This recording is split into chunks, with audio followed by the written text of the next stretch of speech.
अस्सलाम वालेकुम नाज़रीन, मेरा नाम है फ़रोज़ जलील और आप देख रहे हैं मेरा YouTube channel the chicken world. नाज़रीन, हम चिकन कीपिंग के हवाले से हर पहलू को कवर करने की कोशिश कर रहे हैं और हमने जो गुज़श्ता वीडियो है उसमें हमने बात की थी कि एक ब्रीडिंग सेटअप के लिए एक छोटा सा अगर आप घर में सेटअप लगाना चाह रहे हैं तो उसके लिए आप किस तरह का केज बनवाएं या जिसको आप ब्रीडिंग पेन कह सकते हैं वो किस तरह डिज़ाइन करें, और उसके हवाले से हमने काफ़ी डिटेल से बात की थी। और इसी सिलसिले को आगे बढ़ाते हुए आज हम बात करेंगे ब्रूडर के हवाले से।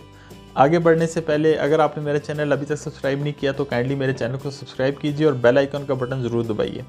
तो चलते हैं आज की वीडियो की जानिब। आज हम बात कर रहे हैं कि ब्रूडर क्या चीज़ होती है और पोल्ट्री में ब्रूडर की क्या इंपॉर्टेंस है, और अगर आप घरेलू सतह पे एक ब्रूडर बनाना चाह रहे हैं तो उसके लिए आपको किन चीज़ों की ज़रूरत है और किन बातों का ख्याल रखना ज़रूरी है।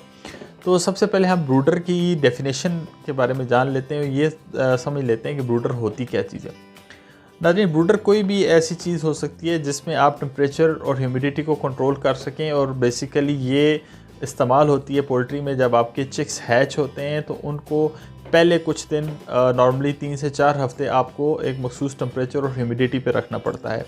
और ये टेम्परेचर और ह्यूमिडिटी कंट्रोल करना बहुत ज़रूरी होता है क्योंकि इससे आपकी चिक्स की जो आने वाली ज़िंदगी है वो उसमें जो है उनकी सेहत बड़ी मुतासर होती है। तो इस जो प्रोसेस है इस प्रोसेस को ब्रूडिंग कहते हैं, और जो चीज़ आप इस्तेमाल कर रहे हो उनको कंफर्टेबल रखने के लिए, उनके टेम्परेचर को मेंटेन करने के लिए जो भी आप इस्तेमाल कर रहे हो उसको आप ब्रूडर कहते हो। वो एक कार्डबोर्ड हो सकता है, सिंपल जो है वो गत्ते की पेटी भी हो सकती है, या फिर अगर आपने कोई सोफिस्टिकेटेड किस्म का मटेरियल जो है वो स्पेशल प्लाईवुड के बाज़ लोग डब्बे यूज़ करते हैं, लकड़ी इस्तेमाल करते हैं, कोई भी ऐसी चीज़ जिसमें आपके चिक्स जो हैं वो टेम्परेचर कंट्रोल करके उनको मेंटेन किया जा सके। ये होगी ब्रूडर की डेफिनेशन। अब हम चलते हैं कि ब्रूडर की अहमियत क्या है। अभी जैसा कि आप जानते हैं कि जब आप मशीन के ज़रिए बच्चे निकलवाते हैं, चिक्स निकलवाते हैं अंडों से, तो उनको जो है वो केयर की ज़्यादा ज़रूरत होती है, क्योंकि जब आप नेचुरल तरीके से मुर्गी के ज़रिए से अंडों से बच्चे निकलवाते हैं तो उसमें मुर्गी जो है वो अपनी बच्चों की खुद केयर करती है, वो उनकी टेम्परेचर का ख्याल रखती है।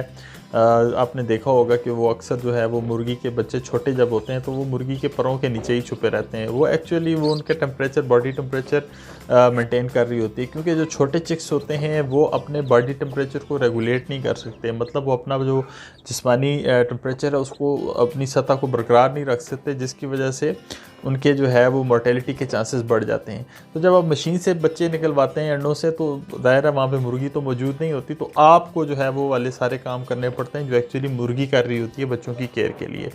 तो उसमें सबसे जो पहला और इम्पॉर्टेंट काम है वो है टेम्परेचर, क्योंकि छोटे चिक्स को एक मखसूस टेम्परेचर चाहिए होता है। नॉर्मली पहले हफ्ते में हम उनको 36 से 37 डिग्री सेंटीग्रेड टेम्परेचर पे रखते हैं और एक ख़ास ह्यूमिडिटी पे रखना पड़ता है, क्योंकि अगर उनकी वो टेम्परेचर और ह्यूमिडिटी मेंटेन ना हो तो उनकी जो मोर्टेलिटी है या उनके मरने के चांसेस बहुत ज़्यादा होते हैं। तो इस मकसद के लिए आपको ब्रूडर की ज़रूरत पड़ती है। टेम्परेचर के साथ साथ जो है वो हवा में नमी का तनासब है उसको भी मेंटेन करना पड़ता है। अगर आप किसी बहुत ही बंद जगह पे उनको रखेंगे जहाँ पे, तो वो नमी का बिल्डअप होना शुरू हो जाता है, मतलब ये कि नमी आपकी बढ़ना शुरू हो जाती है और एक ऐसे लेवल पे पहुँच जाती है जहाँ पे उनको सांस लेना मुश्किल हो जाता है, उससे भी मोर्टेलिटी आपकी बढ़ने का खदशा होता है। तो नमी को भी आपने एक मखसूस सतह पे रखना होता है, बिल्कुल उसको बंद भी नहीं करना होता। इसी तरह तीसरी जो चीज़ है इंपॉर्टेंट वो है इनके लिए ताज़ा हवा, और ये नमी और ताज़ा हवा एक दूसरे के साथ जुड़ी हुई चीज़ें हैं। जब आप उनको ताज़ा हवा देते हैं तो उससे उनकी नमी भी मेंटेन होती है, लेकिन ताज़ा हवा देने के साथ साथ आपने उसका टेम्परेचर जो है कोशिश करनी है कि वो एक ख़ास लेवल से नीचे ना आए। तो ये 3 चीज़ें हैं जिनको आपने मेंटेन करना होता है ब्रूडर में, और इसके लिए नॉर्मली हमारे यहाँ जो है बहुत आम जो मटेरियल इस्तेमाल होता है वो सिंपली जो है ना गत्ते की पेटी में बल्ब लगा के जो है वो चिक्स को रख दिया जाता है।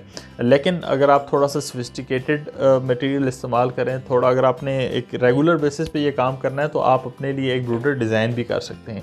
तो आज हम आपको बताएंगे कि वो ब्रूडर आप कैसे डिज़ाइन कर सकते हैं, क्योंकि हमने अपने लिए एक ब्रूडर डिज़ाइन किया है जिसकी हम आपको डिटेल बताएंगे कि उसमें हमने क्या क्या चीज़ें लगाई हैं, और आप भी जो है वो अपने लिए एक बड़ी आसानी से जो है एक ब्रूडर डिज़ाइन कर सकते हैं। नाज़रीन, ये है वो ब्रूडर जो हमने ख़ुद डिज़ाइन किया है। इसकी जो मेन फ़ीचर्स हैं वो मैं आपको बताता हूँ और साथ साथ ये भी बताता हूँ कि इनका क्या फ़ंक्शन है। सबसे पहले आप ये देख सकते हैं कि साइड पे इसके पकड़ने के लिए भी हमने जगह बनाई हुई है, क्योंकि बड़ा हल्का सा इसको आप उठा के कहीं भी ले जा सकते हैं। उसके बाद ये नीचे इसके जो हैं आप देख पा रहे हैं, जिनको अभी हमने टेप लगा के बंद किया हुआ है। बेसिकली हमने इसकी वेंटिलेशन के लिए जो है वो सुराख रखे हुए ताकि इसमें अच्छी तरह जो है वो हवा क्रॉस हो जाए। ये वेंटिलेशन के लिए जो सुराख हैं ये इसकी दोनों साइड पे हैं। एक साइड पे सिर्फ हमने सुराख रखे हुए हैं और दूसरी साइड पे यहाँ आप नीचे देखें तो हमने इधर एक छोटा सा पंखा लगाया हुआ है और ये पंखा एग्जॉस्ट का काम करता है जो कि एक्स्ट्रा ह्यूमिडिटी और जो है उसको ब्रूडर से बाहर निकालता है और दूसरी साइड से फ्रेश एयर को अंदर खींचता है। तो एक तो ये इसका फंक्शन है। जो चूँकि आजकल सर्दी ज़्यादा है तो टेम्परेचर मेंटेन करना ज़रा मुश्किल है, इसलिए हमने इसके ऊपर टेप लगा के इसमें से जो हवा है उसको हमने लिमिट किया हुआ है। इसी तरह ये आप इसका डिज़ाइन देख सकते हैं कि ये ऊपर से इसका ढकना है जिसको खोल के आप आराम से वैसे खोले बगैर भी इसमें शीशा लगा हुआ है। ये इनर हमने एल्युमिनियम की फ़ाइल लगाई हुई आजकल ज़रा सर्दी से बचने के लिए। अंदर इसके जो है वो 3 हमने कनेक्शंस दिए हुए हैं जिसमें हमने एक हीटर लगाया हुआ है, एक लाइट के लिए बल्ब है और दूसरा भी जो है वो हीटिंग के लिए बल्ब लगाया हुआ है। ये अंदर टेम्परेचर सेंसर है जिससे ये कंट्रोल होते हैं सारे जो हीटर्स इसके अंदर लगे हुए हैं। जिस लेवल पे हमने टेम्परेचर को रखना होता है उस पे हम रख के मतलब उस पे इस कंट्रोलर के ज़रिए हम उसको मेंटेन करते हैं और जब वो टेम्परेचर उस लेवल से ऊपर जाता है तो वो ऑटोमेटिकली बल्ब्स को ऑफ़ कर देता है। अच्छा, फिर इस ब्रूडर की एक ख़ासियत ये है कि ये फ्रंट से भी हमने इसको शीशा लगाया हुआ है जो कि अभी काफ़ी गंदा हुआ है। लेकिन ये है कि इस शीशे को ये शीशा जो है ये रिमूवेबल है। तो जब हमने इसकी सफाई करनी होती है तो हम इस शीशे को उठा के यहाँ से खींच के ये बाहर निकल आता है ऊपर से और यहाँ से आप नीचे से आराम से शीशे को निकाल के तो पूरे ब्रूडर की बहुत अच्छे तरीके से सफाई कर सकते हैं। करंटली हमने ये जो आपको एल्यूमिनियम फॉयल वगैरह नज़र आ रही है ये हमने इंसुलेशन के लिए इस्तेमाल की हुई है। तो ये आप देख सकते हैं कि ये शीशा जो है बड़े आराम से ऊपर से बाहर निकल आता है। तो ये था हमारे ब्रूडर का सेटअप। इसमें जो हमने शीट इस्तेमाल की हुई है वो प्लास्टिक की शीट है। बेसिकली इसको प्लास्टिक शीट कहते हैं। ये थोड़ी सी कॉस्टली पड़ती है निस्बतन लकड़ी के, लेकिन अगर आप कॉस्ट कम रखना चाहते हैं तो आप सिंपल लेमिनेशन वाली जो शीट है वो भी इस्तेमाल कर सकते हैं। इस ब्रूडर के डिज़ाइन में कुछ कमियां रह गई हैं जो हमें बनाने के बाद जो है वो पता चला कि ये इसमें ये चीज़ें जो हैं हम बेहतर कर सकते थे। एक तो ये है कि इसकी जो हाइट है वो काफ़ी ज़्यादा है। मसलन इसमें इतनी हाइट के ब्रूडर में हमें मेंटेन करना टेम्परेचर ज़रा मुश्किल होता है। इसकी हाइट को मज़ीद 1 आध फुट जो है वो कम किया जा सकता है। तो ये मैं आपको अपना एक्सपीरियंस बता रहा हूँ ताकि अगर आप ख़ुद अपना ब्रूडर डिज़ाइन करना चाहें तो आपके लिए फिर आसानी हो। ये आप देख सकते हैं इसकी हमने वायरिंग की हुई है। वायरिंग ये जो आपने को मैंने पहले बताया कि इसका जो फ़ैन है एग्जॉस्ट फ़ैन वो डीसी जो है वो सप्लाई के साथ चलता है। तो उसके लिए हमें यहाँ पे एक चार्जर या कन्वर्टर अडाप्टर लगाना पड़ा है जो डीसी एसी करंट को डीसी में कन्वर्ट करता है। तो हम बात कर रहे थे शॉर्ट कमिंग्स की। इस ब्रूडर को बनाने के बाद डिज़ाइन करने के बाद कुछ हमारे जो है ना कुछ शॉर्ट कमिंग्स इसकी हमें समझ में आई हैं। जो सब पहली तो मैंने आपको बताई कि इसकी हाइट ज़्यादा है। इसकी हाइट को कम किया जाना चाहिए क्योंकि जो इतनी ज़्यादा हाइट है उसमें टेम्परेचर को मेंटेन करने के लिए ज़्यादा एनर्जी की ज़रूरत पड़ती है। हमारे पास चूँकि सर्दी ज़्यादा होती है, सर्द मौसम है यहाँ पे, तो हमारे लिए बेहतर यह है कि हम इसकी हाइट थोड़ी कम रखें।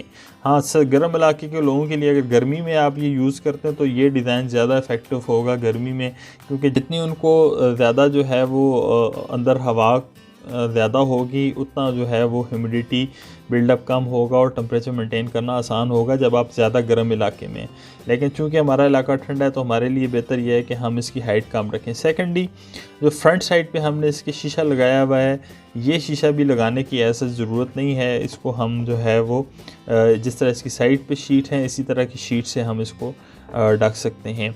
ये इम्प्रूवमेंट हम नेक्स्ट टाइम अगर इंशाल्लाह हमने ब्रूडर बनाया तो हम उसमें ये थोड़ी सी मज़ीद इम्प्रूवमेंट लेके आएंगे। तीसरी चीज़ जो है वो ये है कि इसका जो बेस है, जो इसकी नीचे बेडिंग है, उसको हम रिमूवेबल रखनी चाहिए थी हमें शीट, जो कि हमने नहीं रखी। तो इसको साफ़ करने के लिए हमें जो है वो इसके आगे से शीट उतार के और सारे को साफ़ करना पड़ता है। अगर तो ये रिमूवेबल हो तो हम इसको बाहर निकाल के इवन वॉश भी कर सकते हैं क्योंकि ये प्लास्टिक शीट है।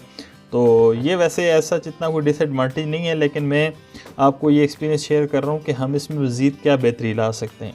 तो अगर आप ख़ुद अपना ब्रूडर डिज़ाइन करना चाह रहे हैं तो इन चीज़ों का ज़रूर ख्याल रखें।